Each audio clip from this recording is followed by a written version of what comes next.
Ever heard of the Mighty's fall? Yes? No? Well, think no more. You're about to hear a fascinating story of the rise and fall of a mighty man in the basketball world. You don't want to miss this kind of video, so please watch until the end. Getting to the top of the basketball world certainly wasn't an easy task. Many have tried and failed, and only a few have succeeded. Among the few was Patrick Ewing. His success story has inspired many and earned him widespread recognition. Patrick's career kept soaring higher. Unknown to him, destiny had other plans, though. With the rise came a heavy fall, one he may never recover from, and it all happened because of the draft lottery. Who is Patrick Ewing, and how did he get to the top? What is the draft lottery that led to his fall? Get ready to get your ears filled with one of the sensational stories in the world of basketball. Relax and enjoy the story. Patrick Ewing not only won on the basketball courts, but he was winning and raking in dollars behind the scenes. According to Celebrity Net Worth, Patrick is estimated to be worth $75 million. Whoa, did that surprise you? Well, get ready for more. During his NBA career, his salary was calculated to be $125 million. Also, Patrick was able to sign many contracts, which further enriched him. He signed a $33 million deal with the New York Knicks in 1990, and the deal turned out to be one of the best decisions of his life.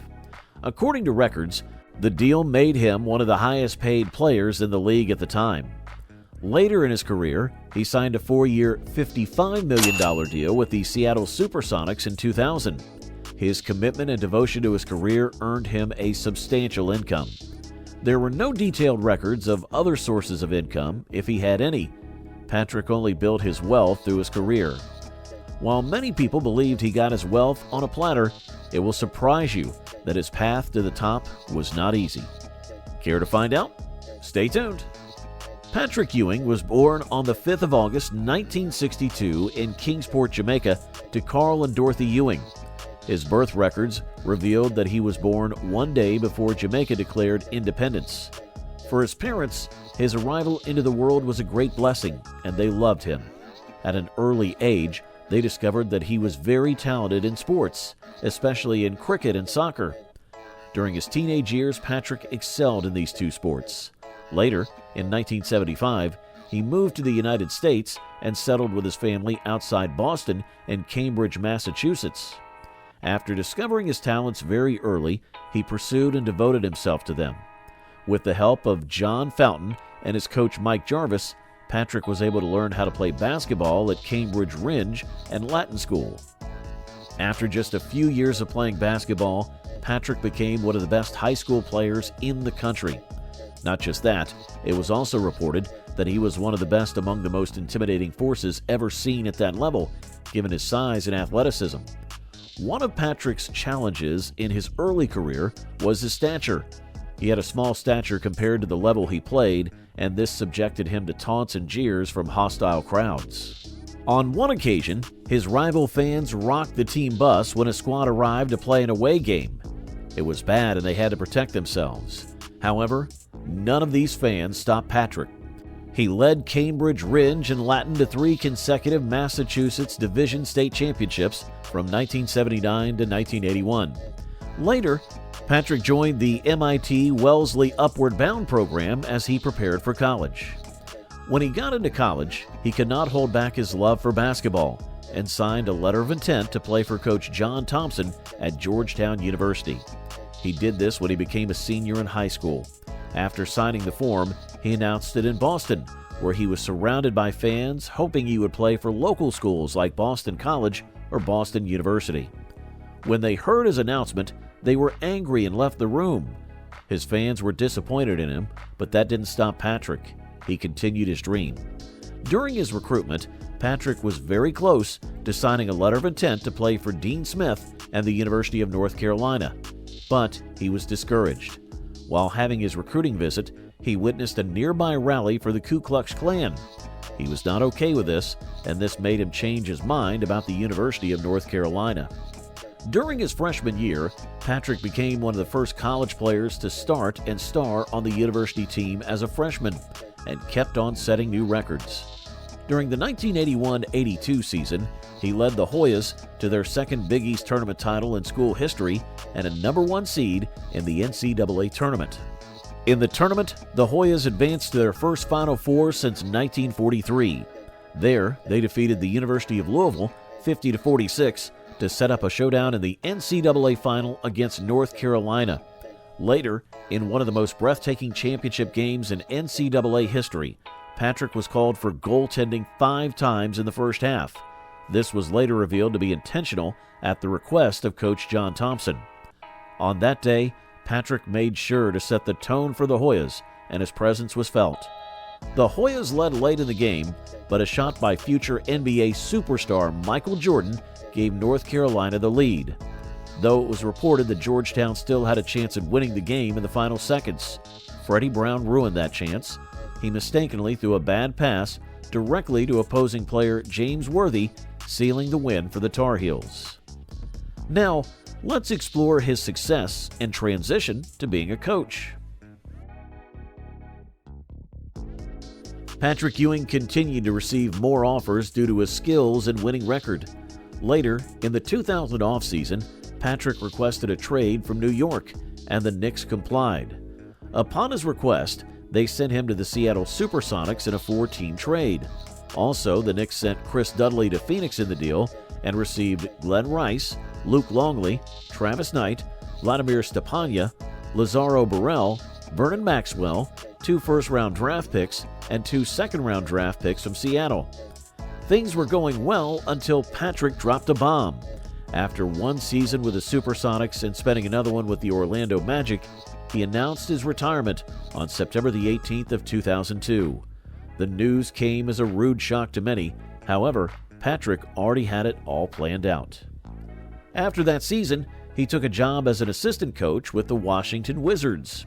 According to the NBA scoring list in 2021, Patrick had 24,815 points. They shared in 1,183 games over 17 seasons. Ewing averaged 21 points, 9.8 rebounds, and 2.4 blocks per game, an average better than a 50% shooting percentage. Now let's check out more of his records. Apart from the NBA, Patrick played 1,039 games for the Knicks. On February the 28th of 2003, his jersey, number 33, was retired by the team in a large ceremony at Madison Square Garden. Also, before his retirement, he had represented the Knicks during the NBA Draft Lottery on May the 14th of 2019. During that draft lottery, they got the 3rd overall pick in the 2019 NBA Draft. After Patrick's retirement, another announcement was made that he was going to rejoin the Knicks as a basketball ambassador. Everyone was surprised to hear this. Also, Patrick has won lots of medals and awards. While playing as a member of the 1984 and 1992 United States men's basketball teams, he won Olympic gold medals. And in 1984, he averaged 11 points in 8 games, becoming the tournament's leading shot blocker with 18. The Naismith Memorial Basketball Hall of Fame referred to the 1992 Dream Team as the greatest collection of basketball talent on the planet. This was the impact Patrick made as a basketball player. When he announced his retirement, everyone was pained. However, they had no option but to accept his decision. Later, from 2002 to 2003, Patrick served as an assistant coach for the Washington Wizards under the ownership of his longtime rival, Michael Jordan. From 2003 to 2006, he also worked as an assistant with the Houston Rockets. Not long after he resigned, he made that decision so he could spend more time with his family. On July the 3rd of 2007, Patrick was one of the 4 assistants that was hired to serve under first-year Orlando Magic head coach Stan Van Gundy for the 2007 to 2008 season. When the Magic reached the 2009 NBA Finals, they lost to the Los Angeles Lakers. Before that day, Patrick had correctly predicted a win in Game 7 of the second round against the defending champion Boston Celtics. Later in the playoffs, he saw Magic captain Dwight Howard set a new NBA Finals record for most blocked shots in a single Finals game, with 9 in Game 4, surpassing the previous record of 8 by Patrick himself in Game 5 of the 1994 Finals. Patrick kept on coaching many people, but in 2010, he finally got the chance to coach his son, Patrick Ewing Jr. He coached his son in the 2010 Summer League when Ewing Jr. played for the Magic. Patrick was happy about it. After this, he ended up working as an assistant coach with the Charlotte Bobcats in 2013. On November the 8th of 2023, Patrick became the Bobcats' interim head coach due to regular head coach Steve Clifford having heart surgery. Unfortunately, he lost the first game 101-91 against his former team, the Knicks. Patrick's work as a coach continued, and on April the 3rd of 2017, he was hired as the head coach of his former college team, the Georgetown Hoyas. During his first season as the head coach, the Hoyas were 15-15 against the Big East. The season ended without any postseason tournament play.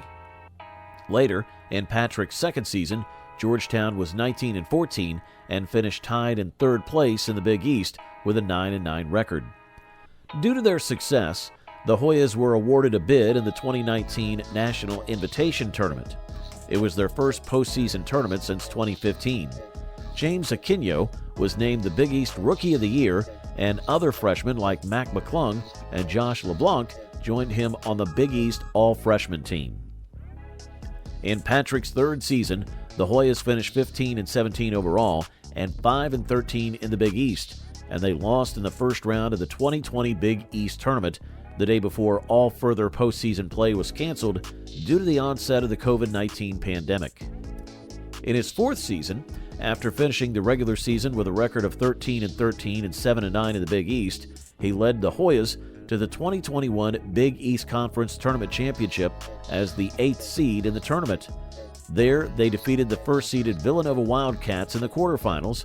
Later in the championship game, Georgetown defeated the second-seeded Creighton Blue Jays 73-48 to qualify for the 2021 NCAA Division I basketball tournament. In the history of Georgetown, this was their first tournament appearance since the 2014-2015 season, and it broke their longest NCAA drought in the modern era. Unfortunately, the Hoyas were not able to build on this success in Patrick's fifth season. They posted an overall record of 6-25 and ended up winless in the Big East Conference play at 0-19 in the regular season, followed by a first-round loss in the 2022 Big East Tournament. Later in Patrick's sixth season, Georgetown finished with an overall record of 7-25 and 2-18 in the Big East, including a first-round exit from the 2023 Big East Tournament. While Patrick was enjoying his time as a coach, he was fired. On March the 9th of 2023, the shocking news was dropped, and that was the end of his coaching career. For a man who has gathered so much wealth and built a strong name for himself, let's see how he spent that wealth. Did he waste it or invest it? Let's get ready to find out. Patrick's mansion in Cresskill, New Jersey is nothing short of a work of art. The mansion screams only one word: luxury. Let's explore this exquisite mansion. The brick house, which is 10,524 square feet, features a grand foyer with a curved staircase. Also, the Story family room has floor-to-ceiling windows, a double-sided fireplace, and an interior balcony. The mansion has an inviting kitchen that any chef or anyone who loves food can't resist. It's equipped with stainless steel appliances, an island with bar seating, and a breakfast area with a fireplace. Also, the main floor includes a formal dining area and an office with built-in shelves.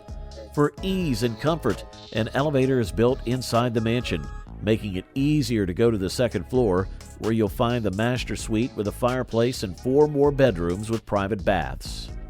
On the lower level, the home also offers a wet bar and many other comfort zones like the recreation room, media room, gym, and bedroom with a bath. From this level, you can walk out to the basketball court. Also, the property comes with a 4-car garage, and outside the garage is a lagoon-shaped pool and spa. There are reports that Patrick is trying to leave the mansion, and it's available to rent for $25,000 a month. Initially, he had listed the home in 2015 for $7 million, and in 2016, the price was reduced to $6.5 million. In 2017, it was reduced again to $6 million and $5.5 million in 2018. The last time it was on the market, the price had been dropped to $4.8 million. However, when Patrick bought the mansion in 2007, he bought it for $6.35 million. Apart from this mansion of his, there are not many records of his other luxuries. Now, let's explore his love life a bit. Are you ready? Here we go again. Another big-name athlete who has cheated on his wife, and the public has taken it and run with it. Though Patrick had great success in his career, his life was a mess. After marrying Rita Williams in 1990, he struggled to remain faithful, which ultimately led to their divorce in 1998 when Rita could no longer cope. Records also reveal that Patrick has 3 children from 3 different women, including his son, Patrick Ewing Jr. His infidelity nearly cost him his career and reputation in July of 2001. That year, he was charged with facilitating prostitution. He was tried in court, and during his trial, Patrick told the court he received oral intercourse from dancers at the club in 1996 and 1997, but he never paid for any of the encounters. According to him, he did not feel that he was involved in an act of prostitution. Later, he was cleared of all charges, but it destroyed his home and everything beautiful he had with Rita Williams. His son, Patrick Ewing Jr., turned out to be the only blessing from his messy love life. Patrick Jr. followed in his father's footsteps and transferred to his father's alma mater, Georgetown University, after spending 2 years in Indiana. While he was there, he wore the same jersey number that his father wore. Later, he was drafted by the Sacramento Kings in the second round with the 43rd pick of the 2008 NBA draft, but was later traded to the New York Knicks, his father's old team.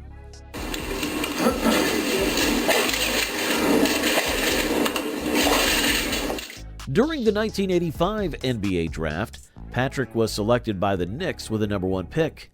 It was the first time a lottery was used to award the top prize. However, there have been many conspiracy theories about the draft lottery. Many believe that it was all planned out and the NBA Commissioner David Stern wanted Patrick to be there. Let's check out some of those theories. In the video, the 1985 draft lottery was conducted using envelopes for each team. These envelopes were placed into a large plastic ball and spun before David Stern pulled out the winner. Conspiracy theorists pointed out that the envelope for the Knicks had a bent corner, which, upon closer inspection, made it easy for David Stern to identify when he pulled out the winner. Also, there was another rumor that the envelope with the Knicks logo was secretly kept in a freezer right up until the moment all the envelopes were brought on stage, and this made it easy for Stern to identify it among the pile in the drum. There's also more. When Stern begins to unlock the plastic drum to open the door, he lets out a huge exhale before sticking his hand in. Conspiracy theorists analyzed his reaction at the moment as a sign of relief that his plan worked. Also, after it was announced that the Knicks had won the lottery, there was an air of satisfaction from many of the parties involved. According to CBS Sports' Pat O'Brien, you can sum it up perfectly to mean, basketball is back in New York City, my friends. In addition to that, the then Knicks general manager Dave DeBusschere had a Knicks Ewing jersey ready to pose for photos. To make matters worse, while giving his comment to the reporters, Stern said, "We were very pleased with the lottery. The interest was great, and people are talking about the lottery instead of substances." All these factors led everyone to believe that Patrick did not deserve the draft lottery win. Well, before you start hating him, let's explore his charity work. Though Patrick had his flaws, he was kind to others. After losing one of his sisters to breast cancer, he has devoted his time and resources to helping people in that category get better. It was a painful one for him, but he saw it as a means to help others. Also, Patrick has given to many children and numerous other organizations. In honor of their love for him, NBCF Sportlight created sneakers to raise awareness about breast cancer. The theme for the year's collection was Shine a Light. And during the launch, the Sportlight features an all-black leather upper with pink and black reflective paneling that will shine when light hits them. It's our way of shining a light on breast cancer awareness. The sneakers also showcase the NBCF ribbon on the heel and the NBCF logo on the sock liner, and they sit atop a gum outsole. Each shoe includes a dedication patch on the back of the tongue, allowing you to fill in the name of the person you're buying the shoes for or dedicating them to. How beautiful. Patrick Ewing's story is proof that no man is beyond a fall. Despite building so much reputation and achievement over the years, a little stain on his career was enough to ruin him. After discovering the truth about Patrick Ewing, do you still respect him as a basketball legend? Let's hear from you in the comments. Thank you for watching, and kindly click the next video on your screen.